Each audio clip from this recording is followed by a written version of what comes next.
हरिओम।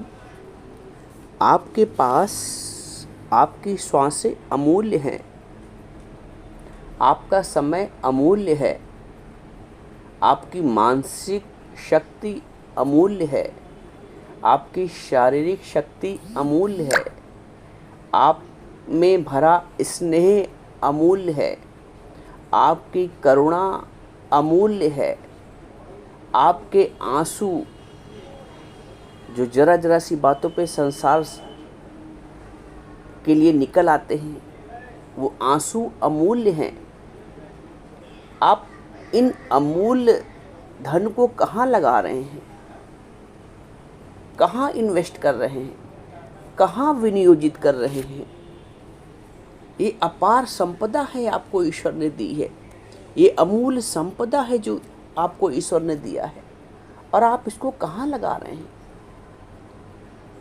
आपको 1 रुपया भी कहीं खर्च करना होता है तो कितना सोच समझ कर लगाते हो। 100 बार सोचते होगे तब 1000 रुपये कहीं इन्वेस्ट करते होगे। एक सब्जी या फल भी लेते हो तो 1 रुपया बचाने के लिए कितना यत्न करते हो, कितना मोल तोल करते हो। लेकिन कभी आपने सोचा है कि उस परमात्मा ने कितनी करुणा हम पे किया होगा, कितना उसने यत्न किया है हमको हमारा शरीर देने के लिए, हमको हमारा विवेक देने के लिए, हमको हमारी श्वासें देने के लिए, हमको हमारा समय देने के लिए, हमको सामर्थ्य देने के लिए, हमको समझ शक्ति देने के लिए।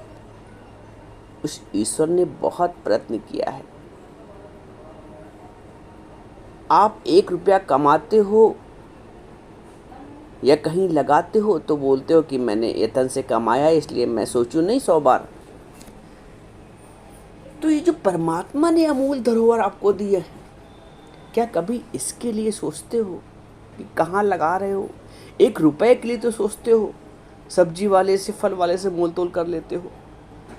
और परमात्मा ने जो अमूल धरोहर दी है, ये गिनती की श्वासें मिली थी तुझे, क्यों कौड़ी के बदले लुटाने लगा?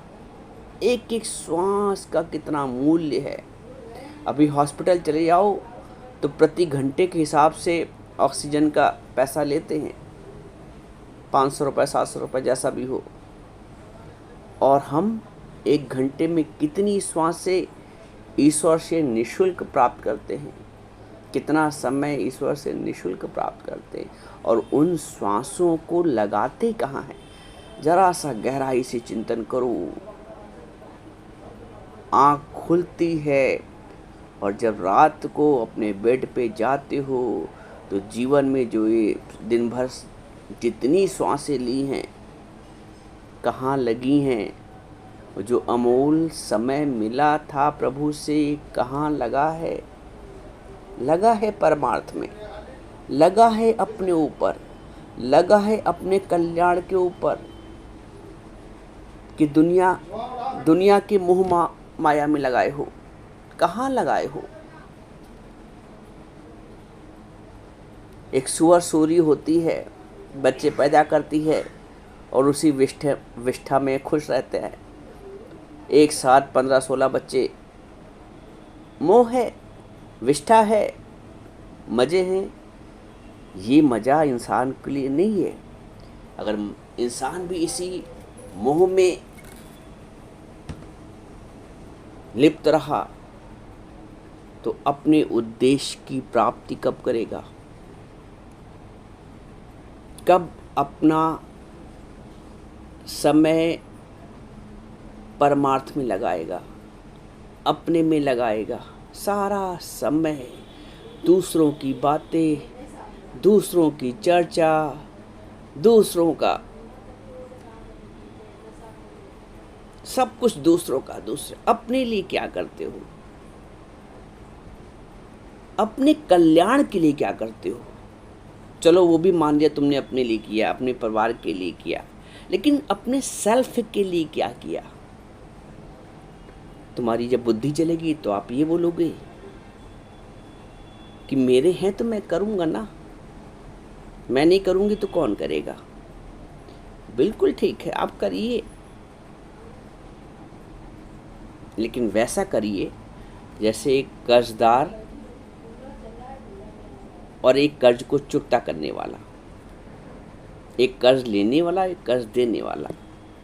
जो संबंध, जो कर्म प्राणी मिले हैं वो कर्ज लेने वाले हैं, और हर व्यक्ति अपने एंड से कर्ज को चुकता करने वाला है। कर्ज को चुकता किया, फारिग हो। तुम फारिग नहीं होते हो, फारिग नहीं होते हो। संसार का इतना मोह है कि तुम सत्संग भी सुनना पसंद नहीं करते हो। क्या विडंबना है जीवन की। संसार का इतना मोह है, कभी अपनी बेटा बेटी में बिजी रहोगे, समय नहीं था। आज पोता पोती नाती में बिजी हो, समय नहीं है। ये प्रक्रिया तो कभी अंत नहीं है इसका, लेकिन जीवन का अंत भले ही हो जाएगा। इसलिए गुरु रोज जगाता है, गुरु की करुणा है, रोज हमको वाणी हमारे लिए बोलता है।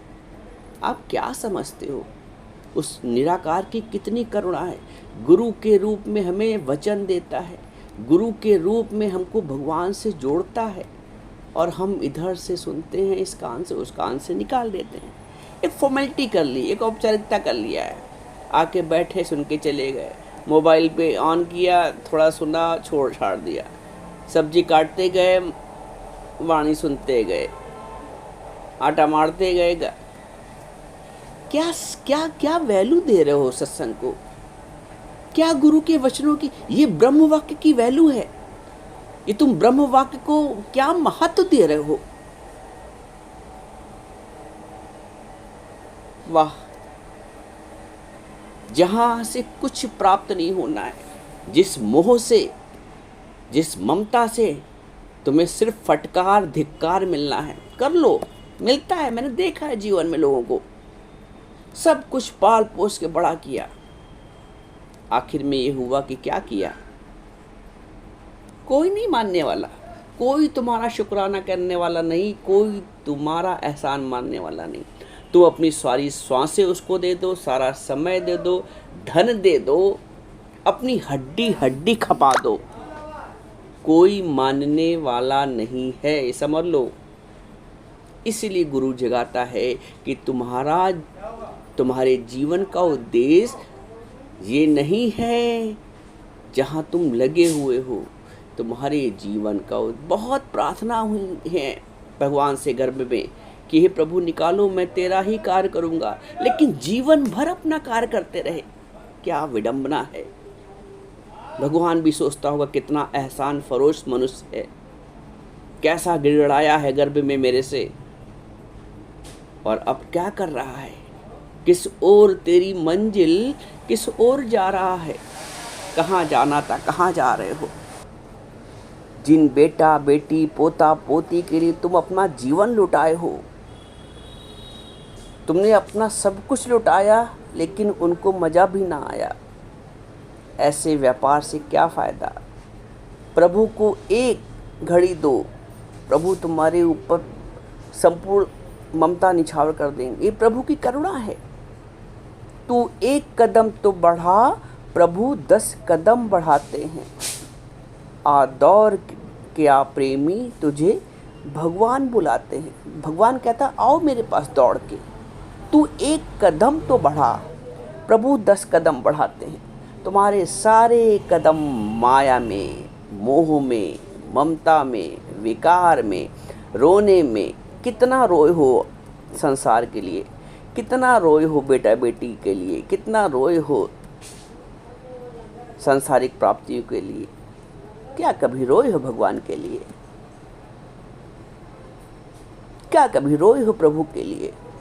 पूछो सब अपने आप से। आज आत्म जागृति करके उठो। आज ये संकल्प करके उठो कि प्रभु मैं तेरा। कब तक अपनी हड्डी खपाओगे? कब तक अपना जीवन दोगे सबके लिए? वो बूढ़ी माई अपने पोते पे इतना मोह करती थी, सदैव उसके पास बैठे रहती थी, इतना ज़्यादा मोह था उसको अपने पोते से। मरी तो छिपकली बन के उसके सराहने बैठी रहती थी। घर वाले समझ नहीं पाते थे ये छिपकली सदैव बच्चे के सिरहाने को बैठी रहती है, कुछ नुकसान भी नहीं पहुंचाती कभी। किसी से पूछा ये छिपकली कौन है, क्या है इसका, उन्हें बताया पिछले जन्म में इसकी दादी थी। उसको इतना मोह हुआ अपने पोते से रहा कि वो छिपकली बन के इस जन्म में आई है, और पास जो मच्छर अक्षर होते हैं उसको खा लेती है ताकि बच्चे को कोई नुकसान ना पहुंचे। ये है मोह की हालत। जागो, गुरु नहीं जगाएगा तो कौन जगाएगा? गुरु से नहीं जागोगे तो किससे जागोगे? दुनिया तो तुम्हें अज्ञान की नींद में सुला रही है। एक गुरु को करुणा है, रोज तुम्हारे लिए ज्ञान की बारिश करता है, जगाता है, वैराग्य दिलाता है। कोई नहीं है तुमको तुम्हारा साथ देने वाला। एक गुरु जो तुमको छुड़ाना चाहता है, सारी दुनिया बांधना चाहती, अंत तक तुमको चूसना चाहते हैं, अंत तक तुम्हारा स्वार्थ तुमसे सिद्ध करना चाहते हैं, अपना स्वार्थ। कोई भी मोल तुमको मिलने वाला नहीं अब तुम्हारे मोह का, ये समझ लो। तुम्हारे मोह का कोई भी मूल तुमको नहीं मिलेगा। इसलिए जागो, जितनी प्रीत हराम से उतनी हरि से होए। चला जाए बैकुंठ को पल्ला ना पकड़े कोई, उतनी प्रीत हमको प्रभु से करनी पड़ेगी जितनी प्रीत हराम से। और नहीं करना है, नहीं मानना है तो घर बैठो, ना सुनो, कोई जबरदस्ती नहीं है। ये बात आपसे इसलिए कह जा रही है कि आप साधक हो, आप साधना कर रहे हो। ये जो बातें हैं, ये जो ज्ञान है, सर्व सामान्य के लिए नहीं है। आप विशिष्ट हैं, आप कक्षा में बैठे हैं गुरु की, ये जागृति आपके लिए है। जागो, आप विरले हो। भगवान कहते हैं सहस्रा नाम मनुष्यसु कश्चित् यतते सिद्धे, हजारों में से कोई एक यत्न करता है। तो आप हजारों में से कोई एक हो जो इस वाणी को सुन रहे हो, इन वचनों को सुन रहे हो, आत्म जागृति के लिए सुन रहे हो, अपने कल्याण के लिए बैठे हो। सबको ये वचन पसंद नहीं आएंगे, वो इसमें भी अपनी बुद्धि चलाएंगे, लेकिन आपको गुरु के वचनों में श्रद्धा है, इसलिए गुरु करुणा के वश होकर आपसे वचन कह रहा है। इन वचनों को धारण करो जीवन में। ज्ञान का तो तुरंत फायदा है। अभी आपने एक वचन माना, अभी संतुष्टि। लोग बोलते हैं गुरुजी आप तो मेरे मन की बात जान जाते हैं, जो मेरे पे गुजर रही होती ज्ञान में, सत्संग में, वही चल जाता है। क्योंकि गुरु को करुणा है, गुरु का तुमसे निस्वार्थ प्रेम है। गुरु तुमसे निस्वार्थ प्रेम करता है। गुरु तुमसे तुम्हारे विकार लेता है। बाहर की धन संपदा, मान सम्मान उसे नहीं चाहिए, वो खुद त्याग करके बैठा है, तो तुमसे क्या चाहेगा? गुरु को तुम्हारा कल्याण चाहिए, गुरु को तुम्हारा समर्पण चाहिए, उसके बदले गुरु तुम्हारा कल्याण देगा। करो समर्पण, लग जाओ प्रभु की भक्ति में, प्रभु की प्राप्ति में, आत्म जागृति में, आत्मनिष्ठा में।